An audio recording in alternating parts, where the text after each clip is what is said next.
Alright, yes, I get it. Pokemon videos are a dime a dozen here on YouTube. Hell, the other day I watched a video about a person that made a tier list of Pokemon based on how edible they were. Yeah, now you think I'm scraping the bottom of the barrel.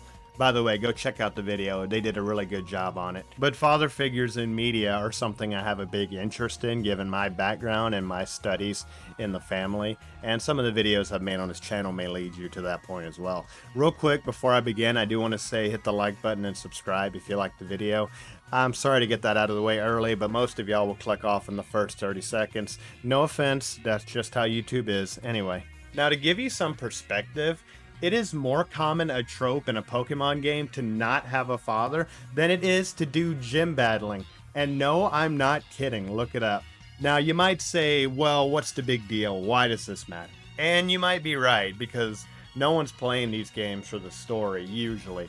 No one really cares about the narrative. And when you first start the game and you talk to your mother, you just sort of slam on the A button and then get to the gameplay as fast as you can. Unless you're like me and you have a particular interest in the female NPCs. Yeah, look at that. Body type A and B can go to hell. But this is a topic that greatly interests me, and I think I may know why, or at least have a theory on why, Game Freak purposefully omits father figures. So if it's something you're interested in too, stick around. So right off the bat, I want to say I'm going to be focusing on protagonist fathers today, so I'm not going to be mentioning people like Palmer, or Mon, or even Giovanni, who's the father of Silver. Yeah, look it up. Those all I can talk about forever too, at least longer than this video, so if it's something you're interested in, let me know, but I'm going to focus on the protagonist today. And next up, I do want to say there are 3 exceptions to this rule of not having a father for the protagonists. Some of y'all may have already typed it, so you can go ahead and delete your comment. I understand. So in Generation 3, of course, we get Norman, who is a gym leader and your character's father. Now, he doesn't like to spend a lot of time at home. Mom wants a divorce. What? Yeah. But given that this game comes from Japan, and a lot of Japanese men have that kind of work culture where they spend more time at work than they do with their families, unfortunately, I can see what Game Freak was getting at. And the second exception would be Pokemon Red, Blue, and Yellow, at least the English localized versions. I don't know if it's the same in Japanese.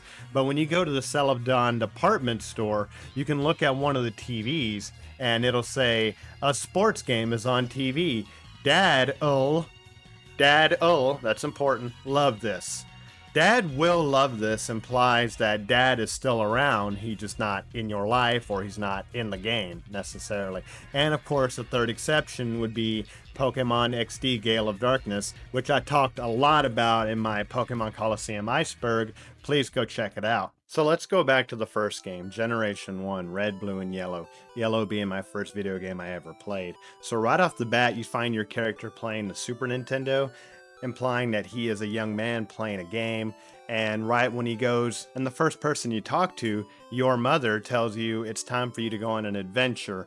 This implies that it was predetermined, that it was your destiny, that she knows you're going off today, as if you just already had that plan. When you go to watch TV, the TV is telling you 4 boys are walking on the train tracks, and that's a reference to, well, you get it, I'm making this video long enough. And your character remarks it's time to go too. Of course, when you try to leave town on your own, you try to go out into the tall grass, it's not your father that stops you and scolds you from doing something unsafe. It's Professor Oak. Professor Oak then tells you it's dangerous.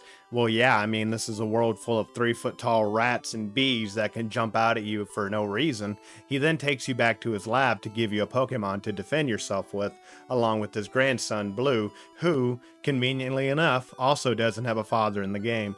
Or a mother for that matter. And at the climax of the game, whenever you face down the champion, your rival, and become the champion, who comes to greet you? Well, it's not your father. It's not even your mother for that matter. It's Professor Oak, the man that started your journey. Now, I'm not implying Professor Oak is your father. That's silly. But what I am saying is that your father just isn't in the game. He's not around. Your mother acts more, it's just more of a heal point in the game. You can go to your home and have your Pokemon healed, but that's it. She doesn't have any future dialogue, at least not in the first generation of games. And like I said earlier, the only mention that you even have a father is at the Celadon department store. I do also want to point out the theme you're listening to.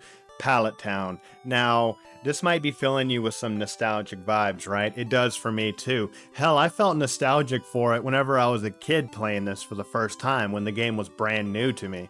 Well, why is that? Well, to me, when I listen to this song, and I'm no music expert, so don't take my word for it. When I listen to this song, I'm filled with like wholesome vibes, right? Like I feel like this is something that could be played during a nursery rhyme or during a kids show, right? It's very safe, very warm, very maternal, you might say. Yeah, Pallet Town is totally safe, and who keeps you safe but a mother? It's only when you try to leave this town on your own is whenever you're stopped by the town's patriarch, Professor Oak. Again, I'm not implying he's a father or anything. Don't just get that out of your head. Although maybe. But anyway, the rest of this game's themes sound like more triumphant, like you're in a gym battle, or let's say you're in a cave or at a crime boss's hideout. The music gets a lot more intense. Yeah, let's talk about that for a minute. How is it in most of these games you're not even a teenager yet you're going up against crime bosses? Like in Generation 4, during the climax of that game, you have to scale a mountain filled with dangerous Pokemon, take on adults that are a part of a crime syndicate that have already threatened to literally bomb a town because they wouldn't give them what they wanted, and they kidnap Pokemon. This crime syndicate is trying to summon God. You then have to climb to the top of this mountain, fight a crime boss, and then capture or defeat God in Mortal Kombat. I mean, just imagine that conversation with your mom. It's like, hey, Diamond, how was your day? Oh, not much. I just, scaled a mountain, fought a crime boss, fought God. Then I went and got pizza. Oh, that sounds good, dear. Anyway, do you want to heal your Pokemon? You see what I mean? Like, this is a dangerous world, and trying to go off on your own is a theme in all of these games, being independent. And you can only be independent in these games. You can only travel on your own in the tall grass, which is unavoidable when you have your own partner Pokemon, your own weapon, quote unquote. Although I do want to say Pokemon because weapon sounds kind of mean. Although that's technically what you're doing, is having a weapon to defend yourself. And as far as I know, guns aren't mentioned in the game at all. They are mentioned in the anime at some point for some reason. But anyway, so what I'm ultimately getting at is when you play these games while you are playing as a child or a teenager, you do have a lot of independence. You don't have a family at home holding you back. You don't have that patriarch like Professor Oak telling you, don't go there, don't do this, don't do that. When you have your own Pokemon, your own protection, you can explore caves, you can climb mountains, you can fight crime bosses, you can even go to the casino for some reason. Of course, in Generation 3, you can make your own hideout, a secret base, a home, if you will, complete with a bed. You earn money in all of the games, and then you learn how to spend that money wisely. You can even get involved in romantic entanglements.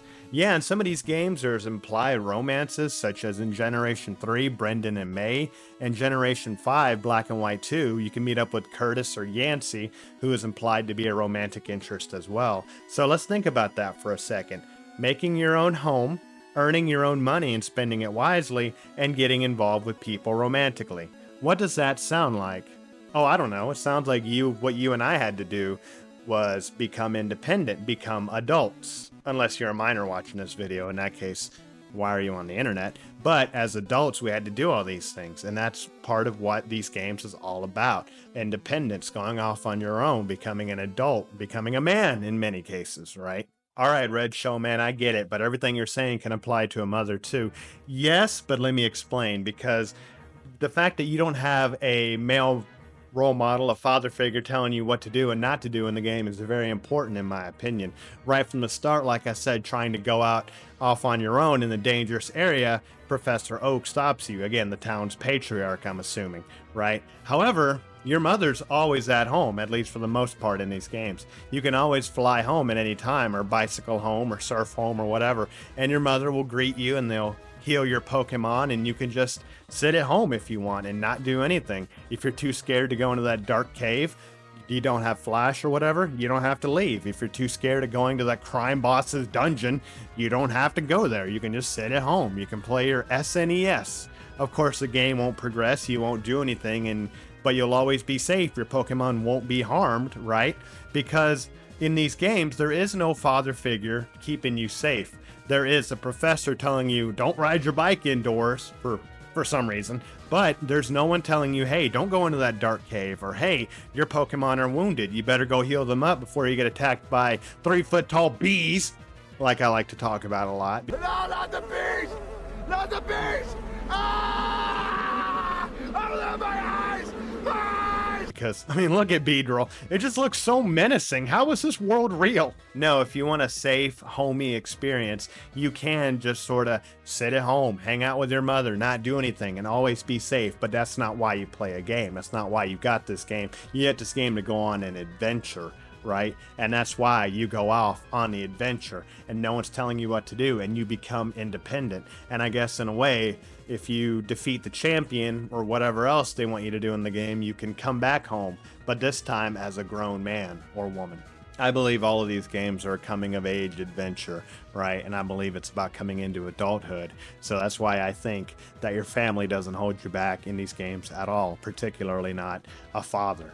But anyway, that's just my main argument. Now let me get into another argument.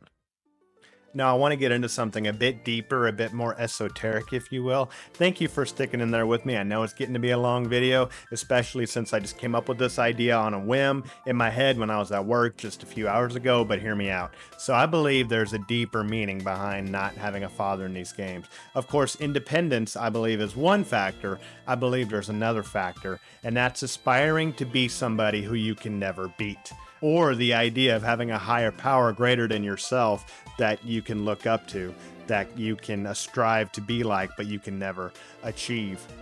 I'd like to turn your attention back to my Chobits video. Thank you for the support on that, by the way. I got really personal in it, and it means a lot to me that so many of y'all liked it. Anyway, in my Chobits video, I mentioned the conflict between a character named Yumi, Ueda, and a Persicom. It's like an android. If you haven't watched that video, I won't get into it. Let's just assume the Persicom is actually a person. So this girl, Yumi, who is 16, wants to get into a relationship with this older man named Ueda, which is 39, but we don't need to get into that right now. But Ueda can't return her feelings because he still loves his ex-wife, who is unfortunately deceased. Now, put aside the fact that it's a robot. Okay, let's just pretend it's a person, right?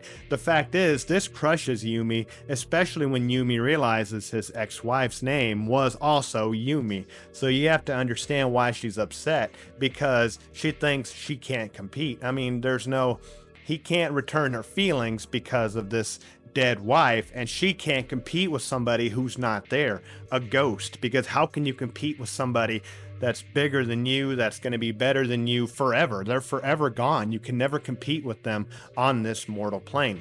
And having a higher power is a very important thing for a lot of people. So they have that saying, I don't know if you ever heard it, don't mistake the moon for your finger pointing at the moon. You know, you're supposed to look up in the sky in wonder. You're not supposed to sit there and say, oh, well, this is this and that's that. While you can, and yes, scientifically, a lot of things have been debunked, it's also nice to just look in the sky and wonder and say, wow, isn't it pretty? Isn't it wonderful? Because you're supposed to have things that are above yourself on this mortal realm that you can look up to. All right, so I'm editing right now, and I wanted to elaborate or clarify on something real quick. So think back on that picture. It's a famous picture of an old lady looking at the Pope, I believe, and she's just sitting there with the biggest smile on her face while everybody around her is trying to pull their phone out and record and take a picture and record the moment, but she's living in the moment, right? And that's basically what I'm getting at when I say look up at the sky and wonder. You can also look at a museum or an aquarium. When you see a fossil or you see a giant fish, you can either sit there and look up on your phone, well, what is this? Or tell me all about it. Or you can just admire it, just say, wow, what a creature, you know what I mean? And that's what I'm getting at with the night sky. I mean, yeah, you can sit back, look at the stars and say, well, that's this planet and that's that constellation. Or you can just sit there and say, wow, what a wonderful world, you know what I mean? Have that childlike wonder. Anyway, back to the video. I know I'm getting out there, but thank you for sticking with me, okay? We can talk about religion for a second. Yeah, we can talk about religion for a second. There's a reason why it's so offensive to draw the Prophet Muhammad, right? Now, let alone the fact that people threaten violence towards you, which is totally wrong, but there's a reason why it's offensive. It's because you're not supposed to personify someone you deify, right? As a matter of fact, Christianity has that same tenet. You're not supposed to worship false idols. So you're not really supposed to have a depiction of Christ Christ just at all, in my opinion. Of course, I don't think you're going to go to hell for seeing a crucifix or having a crucifix or whatever else. I'm just saying that if you look at the tenets of the religion, you're not supposed to personify these quote unquote deities, right? I don't want to get banned. I don't mean anything disrespectful. Oh God, here we go. So what were we talking about again? Oh yeah, Pokemon. So anyway, in conclusion, yeah, I'm going to wrap it up. I'm sorry I've kept you this long, but thank you so much for being here. But in conclusion, what I'm trying to say is that you do have someone higher than you that you can never beat. So take, for example, the gym leaders, take the crime bosses, or the champion. They are people in these games. They are named characters. They have names, they have faces, and yes, you can defeat the gym leaders. You can save the world from the crime bosses, and of course, ultimately, you square off against the champion. You can defeat Lance, you can wallop Steven, and you can smash Cynthia. At least I wish. But once you do that, you're on top of the world, and then the sky's the limit. Of course, you can catch all the Pokemon. You can defeat everybody in online battles, but there's one person that stands above all. Even though you can capture the Pokemon god, you can never defeat the god of the game, or at least not really the god, but the one that's not there. You can never catch the person that you don't see. You can never beat the rival that you can't fight. You can never complete the game fully because there's one person in the game who you'll never catch: your father. Well, that got surprisingly deep, but thank you all so much for watching. It certainly helps if you like the video or subscribe or leave me a comment. We're on our way to 1,000, and I'd really appreciate it if you could help me get there. Anyway, check out some of the older videos that I've done, such as the Pokemon XD Iceberg and my Chobits video, or my Sad Internet Stories Iceberg, Overlord Iceberg, whatever else. Just check it all out. Thank you all so much for being here, and look forward to the next video, which is going to be an iceberg, I swear. Take care.